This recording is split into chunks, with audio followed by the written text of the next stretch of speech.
দিয়ে চেটে যার বড় 12 চাকা গাড়ি একটা বসলো যার এরকম মানে বাড়ি দিয়ে আবার গাড়ি গেছে টানি আচ্ছা তারপর আমি দেখছি বাবা যাতে পারি তারপর আমি দৌড়াই যাই দেখি যে মাথাটা পানি চলে তারপর আমার গাড়িকে ধরছে। গাড়ি দেখছি সিটটা মারা আছে গাড়ি আচ্ছা আচ্ছা, শিলা তো খোলা যায় দেখছি তার নাম হলো সন্তোষজি সন্তোষ। তোমার কি হয়?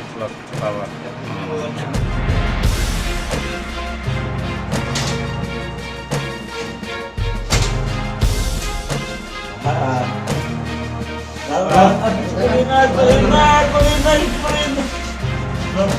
Kulina.